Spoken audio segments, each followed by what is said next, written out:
ہر نماز کے بعد صرف ایک بار سورۃ الہاکم التکاثر پڑھ لیں۔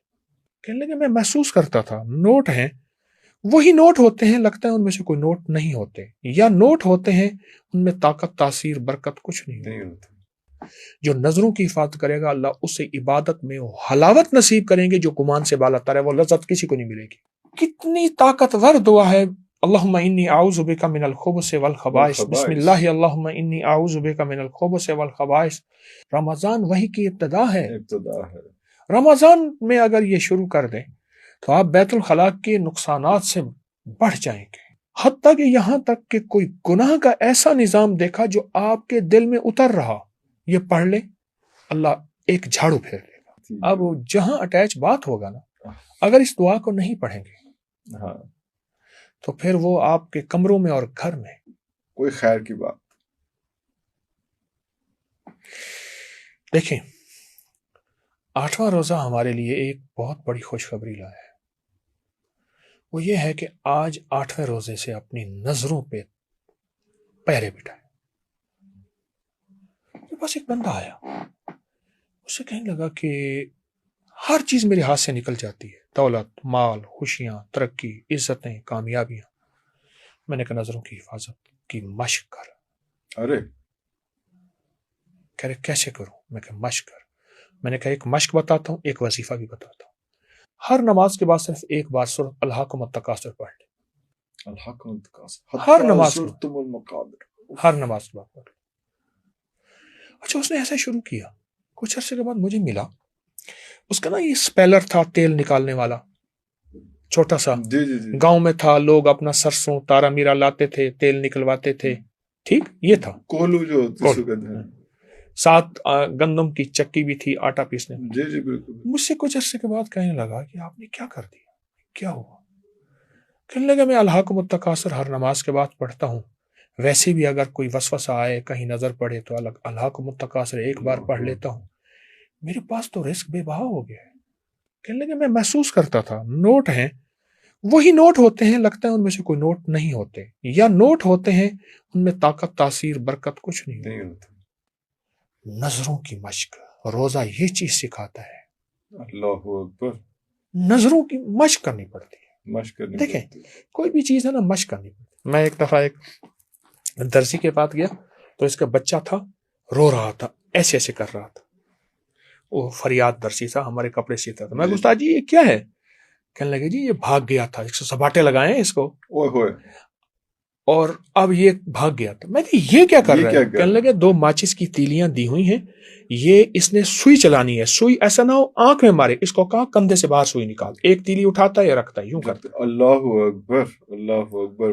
اینگل کی مشق ہو رہی ہے کہ یہ آنکھ میں نہ مار لے، آنکھ میں نہ مار لے، ایک اٹھاتا ہے یوں کندھے سے باہر نکال، اس کا ہاتھ پکا ہو، پکا ہو۔ ارے تو زندگی میں ہر چیز کی مشق ہے، مشق کرنی پڑتی ہے، ہر چیز کی ہر مشق۔ چیز کی مشق۔ اگر نظروں کی حفاظت کی مشق کر لیں، مشق کر لیں، تو پھر اللہ پاک فرمایا اس کے 3 ثمرے ملیں گے۔ جو نظروں کی حفاظت کرے گا آخری وقت میں خاتمہ ایمان پہ، جو نظروں کی حفاظت کرے گا اللہ اسے عبادت میں حلاوت نصیب کریں گے جو گمان سے بالا تر ہے، وہ لذت کسی کو نہیں ملے گی۔ اللہ اکبر۔ تیسری چیز، جو نظروں کی حفاظت کرے گا اللہ پاک اس کے لیے برکات اور ثمرات اپنے دست قدرت سے عطا کریں گے۔ اللہ اکبر۔ برکات اور ثمرات بڑے وزنی لفظ ہیں، اللہ دست قدرت سے عطا کریں۔ اللہ۔ تو یہ 8واں روزہ، 8واں روزہ اور الحاکم التکاثر، الحاکم التکاثر، یہ ہر نماز کے بعد ہے؟ ایک بار ایک بار ہر دن میں ایک بار نہ، ہر نماز، ہر نماز کے بعد ایک بار، اور اگر کوئی وسوسہ آئے تو تب بھی پڑھ لیں۔ تب بھی پڑھ لیں۔ حضرت جی 9ویں روزے تک ہم پہنچ گئے۔ انسان اپنی زندگی میں 9ویں روزے میں ایک عہد کر لے کہ میں نے ایک شر پسند، بد اخلاق، بدترین، خبیث، جھگڑالو، نافرمان، چور، دھوکے باز، ڈاکو، گندے ایک خاندان سے بچنا ہے۔ بچنا ہے؟ ہاں۔ کیسے؟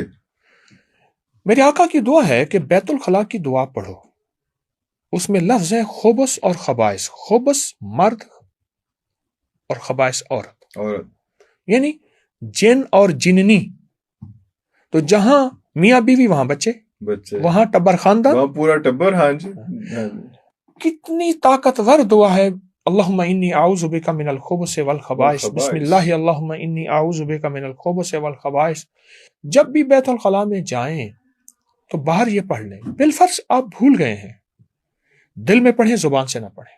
اگر آپ چلے گئے ہیں اندر تو پھر زبان سے نہ دل سے، پڑھیں، زبان سے نہیں. یہ وہ طاقتور دعا ہے جو گھریلو جھگڑوں کو، نافرمانیوں کو، اولاد دل چیر دے، میاں بیوی کی نفرتیں پھیل جائیں، اور زندگی میں گناہ اور بربادی کا ہر وقت وسوسہ ہی وسوسہ ہو.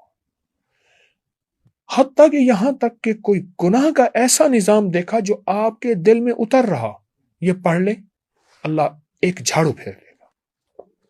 اللہ. ہمارے ایک بابا جی تھے، ان کا نام عبد المجید تھا، اس کو نانا مجید کہتے تھے. وہ سارے محلے کا نانا تھا. وہ ایک بات کہتا تھا کہ یہ تو نے بات کہی ہے نا بیٹا، پرانا بابا تھا، یہ میرے دل میں ٹھکی نہ ہے. اور اگر اس کے دل میں کوئی بات اتر جاتی، کرا میرے دل میں ٹھک گئی ہے. ٹھک گئی. اچھا اچھا. آپ کے دل میں کوئی ایسا غیر اللہ ٹھک رہا ہے تو بیت الخلاء کی دعا پڑھ لیں. پڑھ لیں. اور اس کے علاوہ بیت الخلاء کی دعا میرے آقا نے جو دی ہے، اس کی مشق اگر رمضان میں شروع کر دیں، کیونکہ رمضان نور ہی نور ہے، رحمت ہی رحمت ہے، سرور ہی سرور ہے، اور رمضان وحی کے اترنے کا وقت ہے، رمضان وحی کی ابتدا ہے. رمضان میں اگر یہ شروع کر دیں تو آپ بیت الخلاء کے نقصانات سے بڑھ جائیں گے. آپ نے بتایا کہ بیت الخلاء کی دعا جو ہے یہ والی، یہ صرف بیت الخلاء کے لیے نہیں ہے. جہاں بھی آپ کو کوئی ایسی چیز، کوئی نظر کا چیز یا کچھ آ رہا ہے تو آپ اس کو پڑھ لیں. جو دل آپ کے دل کو متاثر کر کے اللہ کی غیر کی طرف لے جا رہی ہے، کوئی بد نظری کی جگہ ہے، کوئی ایسی جگہ ہے، تو یہ پڑھ لیں. اس میں بہت طاقتور. اللہ تعالیٰ پردہ کر دیتا ہے. اور دوسری چیز یہ ہے کہ یہ بیت الخلاء کی دعا آپ کو گھریلو زندگی سے نکالے گی، گھریلو زندگی کی نفرتیں اور الجھنیں اور پتہ نہیں کہاں کہاں سے. ہم نے یہ بھی تو کیا نا کہ بیت الخلاء ہمارا جو ہے وہ ہر کمرے کے ساتھ اٹیچ بات جو ہے وہ ہو گیا نا، تو وہ تو بالکل ساتھ ہی. اب جہاں اٹیچ بات ہوگا نا، اگر اس دعا کو نہیں پڑھیں گے ہاں تو پھر وہ آپ کے کمروں میں اور گھر میں، پہلے گھر کے کسی کونے میں ہوتا تھا. اب آپ رواج میں اگر یہ چیز آ گئی ہے تو اس کو یہیں سنبھالیں. لیکن پھر سنبھالنے کا یہ طریقہ ہے کہ دعا پڑھ کے، اور یہ دعا بہت پہلے بتا دی گئی ہے، وہ ابھی کی نہیں ہے، وہ کتنا عرصہ پہلے بتا دی گئی. اللہ